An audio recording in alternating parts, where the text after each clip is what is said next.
মেজাতের জিকির করেন আল্লাহ আল্লাহ আল্লাহ আল্লাহ আল্লাহ আল্লাহ আল্লাহ আল্লাহ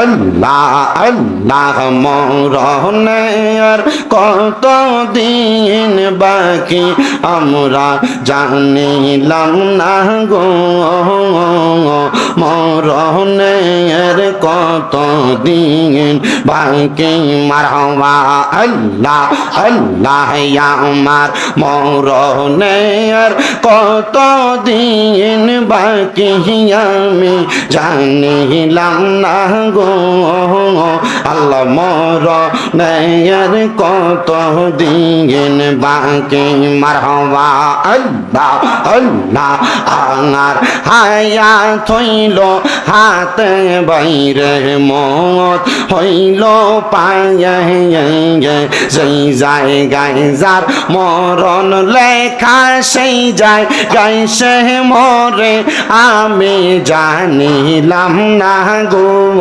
আল্লাহ মরণের কত দিন বাকি মারহাবা আল্লাহ আল্লাহ জবান না কইলা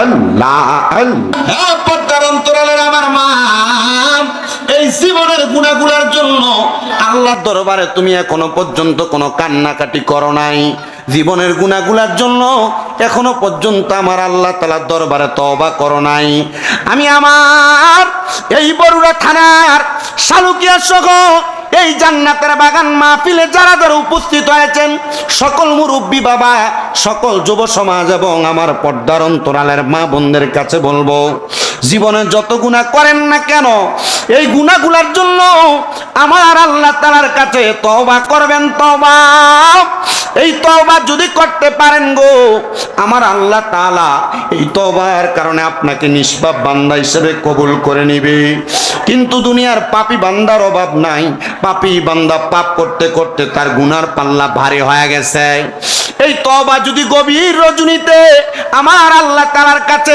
চোখের পানি ফালায়া ফালায়া কান্না করে করে আমার আল্লাহকে আল্লাহ বলে ডাক দেন আল্লাহ তাআলা একটা বান্দার ডাকের মধ্যে 70 বার করে সাড়া দেয় 70 বার হে বান্দা আল্লাহ শুধু বলতে থাকে কে আছো গুনাহগার আমি আল্লাহকে তোমার গুনার জন্য ডাক দাও আমি আল্লাহ তাআলা তোমার গুনাহগুলা ক্ষমা করে দিব আমি জানি না আমার মুরব্বী বাবারা যুবক নওজোয়ান বন্ধুরা পর্দার অন্তরালের মা বোনেরা আল্লাহর কাছে তওবা করেন কিনা জানেন নি এই তওবাকারীকে আমার আল্লাহ তাআলা কত পছন্দ করেন দুনিয়ার জমিনে সবচাইতে আল্লাহর পছন্দের বান্দাদের মধ্যে এক প্রকারের বান্দা হলো তওবাকারী বান্দা আমার আল্লাহ তাআলা ওই তওবাকারী বান্দাটারে বড় পছন্দ করে হযরত মুহসিন রাহমাতুল্লাহ আলাইহি নামক দামেস্কের একজন বসবাসকারী নিষ্পাপ বান্দা উনি বলেন আমি আমার জানা মতে কোনোদিন কোনো গুনার কাজ করি নাই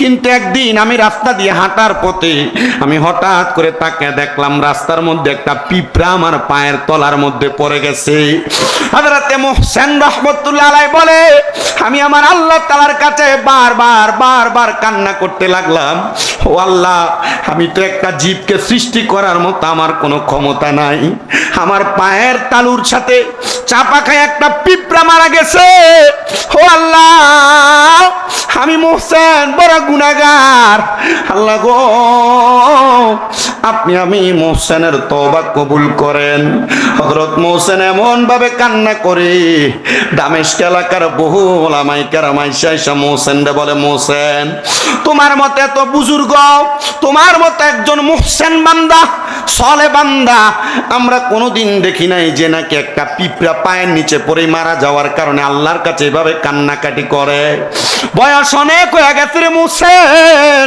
এত কান্না করো না সিজদা থেকে মাথা উঠাও আল্লাহ তাআলা তোমার দোয়া কবুল করবে হযরত মুহসিনের বয়স তখন ছিল মাত্র 24 বছর হযরত মুহসিন বলেন আমার 24 বছর বয়স থেকে আমি আমার ইন্তেকালের আগ পর্যন্ত আমি আমার আল্লাহ তাআলার কাছে শুধু তওবা করেছি আল্লাহ তাআলার কাছে শুধু প্রায়শ্চিত্ত করেছি আল্লাহ তাআলার কাছে শুধু নিজেকে ছোট করেছি আর বলেছি আল্লাহ আমি এই গুনাহটা যদি মাফ না করাইতে পারি আল্লাহ গো, আমি কিন্তু তোমার কাছে গুনাহগার এবং লজ্জিত হয়ে যাচ্ছি। আল্লাহ, তুমি আমার তওবা কবুল করো। হযরত মুহসিন যখন ইন্তেকাল করলে এলাকার মানুষ বলে, একটা বান্দা দেখেছি যে মাত্র একটা পিঁপড়াকে পায়ের নিচে ফালায়া মারার কারণে সারা জীবন পর্যন্ত শুধু আল্লাহর কাছে কান্না করেছে। আমার এই বরুড়ার শালুকিয়ার মানুষ, আপনারা জবাব দেন, পিঁপড়া মারা না শুধু, এর চাইতে বড় বড় গুনাহ আমাদের জীবনে আছে না নাই? আসতে বলতেছে, মনে হয় আপনারা সবাই বুজুর্গ, বলেন গুনাহ আছে না নাই? একটা পিঁপড়া মাইরাও যদি আল্লাহর বান্দাটা সারা জীবন এভাবে কাঁদতে পারে, আমরা তো এখনো পর্যন্ত আল্লাহর কাছে কান্দি না। কান্দো হে পদ্মার অন্তরালের মা, হে যুবক ভাই, হে আমার মুরব্বী বাবা, কান্দো কান্দো। আল্লাহর দরবারে যত কান্না করবা, আমার আল্লাহর কাছে তত পছন্দের বান্দা হইবা। আল্লাহর কাছে যত কান্না করবা, আমার আল্লাহর কাছে তত পছন্দের বান্দা হইবা। কারণ তুমি জানোনি, তোমার টাকা, তোমার পয়সা, তোমার ধন, তোমার সম্পদ কোনো কিছু আমার আল্লাহর কাছে পছন্দ না। আমার আল্লাহর কাছে শুধু পছন্দ তোমার চোখের পানিগুলা। জানোনি রে শালুকিয়ার মানুষ, তোমার চোখের পানি যখন মাটির মধ্যে পড়ে, তওবা করার সময় যখন তুমি আল্লাহর কাছে কান্দো, ওই মাটির মধ্যে পানিটা পড়ার সাথে সাথে আমার আল্লাহর আরশটা থরথর করে কাঁপে। এমন একটা আমলের কথা বলতেছি যে আমল করলে আল্লাহর আসমান, আল্লাহর জমিন, আল্লাহর আরশ পর্যন্ত থরথর করে কাঁপে। হে মানুষ, কোন দিন তুমি বুঝবা তোমার গুনার জন্য আল্লাহর কাছে তওবা করবা, কান্না করবা? তুমি চোখের পানি ফালাইবানি, একটা বার আজকের মাহফিলে ওয়াদা করো। মুরব্বীরা বয়স তো অনেক হয়ে গেছে, কোন দিন কানবেন, কোন দিন আল্লাহর কাছে তওবা করবেন? যে গুনাহ করছেন, এই গুনাহ নিয়ে তো আল্লাহর কাছে মুখ দেখানোর মতো আপনার সেই সুযোগ নাই। হে মুরব্বী বাবা, লুকে লুকে আমরার কত গুনাহ হয়ে গেছে রে আব্বা। যুবক ভাই রে, বন্ধু বান্ধবের পাল্লায় পড়া কত গুনাহ করছো। মুরব্বীরা সংসার চালাইতে যায় স্ত্রীরে ফাঁকি দিয়া কত গুনাহ করছো। হে যুবক ভাই, সোশ্যাল মিডিয়ার যুগে আইসা মোবাইলের মাধ্যমে কত গুনায় তুমি লিপ্ত হয়ে গেছো। তোমার মা তোমার গুনার খবর জানে না রে, তোমার বাপ তোমার গুনার খবর জানে না। তুমি এই গুনাহ লইয়া কেমনে আমার মনিবের দরবারে দাঁড়াইবা? তোমার কি একটা বার মাথার ভিতরে আসে না? একবার কি তোমার দেমাগে দেয় না? হে পর্দার অন্তরালের মা গো, স্বামী ঘরে থাকার সত্ত্বেও কত পরপুরুষের সাথে কথা বলছো, রাস্তাঘাটে চলাফেরা করছো, কত ওয়াক্ত নামাজ ছেড়ে দিছ, কত কত পাপ তুমি করছো, তুমি নিজেও জানো না। আজকের যুগে আইসা কত পুরুষ, কত মহিলা সোশ্যাল মিডিয়া, টিকটকের মাধ্যমে কত বড় বড় গুনার মধ্যে জড়িত হয়ে গেছ। তুমি আমার আল্লাহ তাআলার সৃষ্টি, তুমি একবারও কি চিন্তা করলা না তুমি সৃষ্টি হওয়ার পরে কেমনে স্রষ্টার কাছে তোমার মুখ দেখাইবা? আমি বলতে চাই, সৃষ্টি হয়ে স্রষ্টার কাছে মুখ দেখানোর মতো যোগ্যতা অর্জন করার জন্য গভীর রাত্রে বিছানার মধ্যে তাহাজ্জুদে কান্না করো। দেখবা আমার আল্লাহ তাআলা তুমি বান্দার কান্নাকাটিগুলা কবুল করে তোমার আল্লাহর শ্রেষ্ঠ বান্দা বানায়া লইব।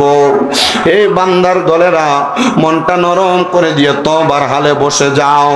হযরতে মুহসিন রহমাতুল্লাহ আলাইহি যখন ইন্তেকাল করলেন, এলাকার বুজুর্গ আলেম রাইসা বলে, এই এলাকার মানুষ এমন একজন ব্যক্তির আমরা জানাজাতে উপস্থিত হয়ে গেছি গো, যিনি মাত্র একটা ছোট গুনার জন্য আল্লাহর কাছে সারা জীবন কান্না করতে করতে ইন্তেকালের আগে ওনার চোখটা একবার অন্ধ হয়ে গেছে। আরে কি কান্না করো, চোখের পানিও তো তোমাদের বের হয় না। আরে কান্না তো আমাদের আসেই না। কান্না আসবে কেমন? আমাদের সিনাটা একবারে শক্ত পাথরের মতো হয়ে গেছে, আমাদের রুহুটা একবারে শক্ত হয়ে গেছে, আমাদের চোখের পানি আসে না। আর হযরতে মুহসিন রহমতুল্লাহ আলাই কান্না করতে করতে ওনার একবারে কলবটা একবারে ঠান্ডা, কান্না করতে করতে চোখগুলো অন্ধ হয়ে গেছে। হযরতে মুহসিনের ইন্তেকালের পরে উলামায়ে কেরাম বলে এমন একজন মুহসিন বান্দার ইন্তেকালের জানাজার নামাজে উপস্থিত হওয়ার কারণে আমরা কিন্তু একজন ভাগ্যবান বান্দা আমাদেরকে দাবি করি। তো বড় বড় বুজুর্গ আলেমে দিনও তো আছে, বড় বড় বুজুর্গ হক্কানি ব্যক্তিত্ব আছে, ওনারা বলেন আমরা মুরাকাবা করতে লাগলাম। যেই ব্যক্তি ওনার 24 বছর বয়স থেকে এভাবে কান্নাকাটি করে ওনার জীবন কাটাইছে, এই বান্দাটা তো কোনো সাধারণ বান্দা হতে পারে না। চলো আমরা এই বান্দাটা ইন্তেকাল করার পরে কোন হালে আছে আমরা একটু যাচাই করার চেষ্টা করি। এলাকার বুজুর্গরা বলে আমরা যাচাই বাছাই করে দেখলাম এই বান্দাটারে আমার আল্লাহ তাআলা জান্নাতের পানির ফোয়ারার পাশে একটা ঘর বানায় দিছে, বান্দা সেখানে বসে বসে জান্নাতীদেরকে পানি পান করায়। চিন্তা করে দেখেন আমার বড়রা শালুকিয়ার মানুষ, জান্নাতি বান্দা জান্নাতের মধ্যে যা জান্নাতের শরাব মানুষরা পান করায় একমাত্র তওবা করার কারণে, তওবা একমাত্র আল্লাহর কাছে লজ্জিত হওয়ার কারণে, আল্লাহর কাছে গুনাহ ক্ষমা প্রার্থনা করার কারণে। আমরা সবাই গুনাহগার দাবি কইরা জীবনের গুনার জন্য মুহাব্বতে আল্লাহকে স্মরণ করার দরকার আমাদের সবার আছে না নাই? যাদের জবান আছে আমার তাদের কাছে দাবি আছে, যাদের জবান নাই তাদের কাছে আমার কোনো দাবি নাই। জবান যদি থাকে মুহাব্বতের আওয়াজে আমার আল্লাহ তাআলাকে একটু স্মরণ করবেন, চক্ষুটা বন্ধ করে কলবের দিকে খেয়াল করবেন, আপনার কলবটা আপনার পীর মুর্শিদের দিকে মুতাজ্জ করে দিবেন।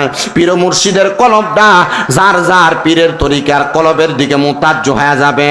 আর ওই তরিকতের পীর মাশায়েখের কলবটা আমার মদিনার নবীর রওজা মুবারকের সাথে একটা কানেকশন হয়া আল্লাহ নামের ধাক্কার সাথে সাথে আপনার আমার জীবনের গুনাহগুলা ঝরে ঝরে পড়ে যাবে। মুহাব্বতের আওয়াজে আমার আল্লাহ তাআলার